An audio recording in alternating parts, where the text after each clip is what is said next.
PIB ने जारी की नई गाइडलाइन। अब केवल इन पत्रकारों को मिलेगी मान्यता। नियमों का उल्लंघन पर होगी निलंबन की कार्रवाई। केंद्र सरकार ने सोमवार को पत्रकारों के लिए नई मान्यता नीति की घोषणा की। इस नई नीति के तहत उन पत्रकारों की मान्यता रद्द कर दी जाएगी जो भारत की सुरक्षा, संप्रभुता और अखंडता, विदेशी राज्यों के साथ मैत्रीपूर्ण संबंध, सार्वजनिक व्यवस्था के खिलाफ काम करेंगे या गंभीर अपराध में लिप्त पाए जाएंगे। नई मान्यता गाइडलाइन को केंद्रीय सूचना और प्रसारण मंत्रालय ने बनाया है। प्रेस सूचना ब्यूरो पीआईबी ने इसे लागू कर दिया है। नई नीति के अनुसार शालीनता या नैतिकता या अदालत की अवमानना, मानहानि या किसी अपराध के लिए उकसाने वाला काम करने पर भी पत्रकारों की मान्यता वापस ली जा सकती है या निलंबन किया जा सकता है।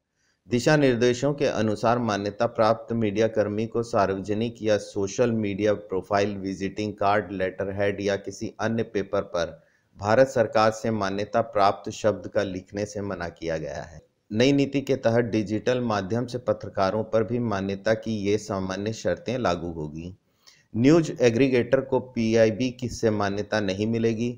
डिजिटल न्यूज पब्लिशर्स को सूचना और प्रसारण मंत्रालय के नियम 18 के तहत आवेदन करना होगा। नई नीति में इन्हें इंफॉर्मेशन टेक्नोलॉजी के तहत नियमों का उल्लंघन नहीं करने की हिदायत दी गई।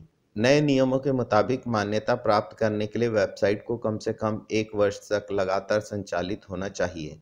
हर महीने 10 लाख से 50 लाख यूनिक विजिटर वाले डिजिटल मीडिया के संस्थान एक पत्रकार को मान्यता दिला सकते हैं। प्रति माह 1 करोड़ से अधिक यूनिक विजिटर वाले संस्थान के 4 पत्रकारों को मान्यता मिल सकती है। समाचार पोर्टल का संपादक भारतीय नागरिक होना चाहिए। वेबसाइट का भारत में पंजीकृत होना जरूरी है और उसके संवाददाता दिल्ली या राष्ट्रीय राजधानी क्षेत्र में होना चाहिए।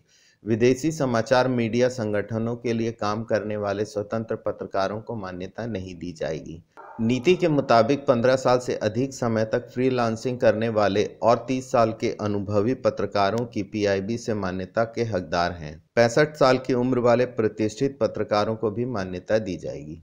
आईएनएस न्यूज़ के लिए फिलिप चाको की विशेष रिपोर्ट। इसी तरह की खबर देखने के लिए हमारे चैनल को लाइक और सब्सक्राइब करें। आईएनएस सबसे तेज समाचार एजेंसी।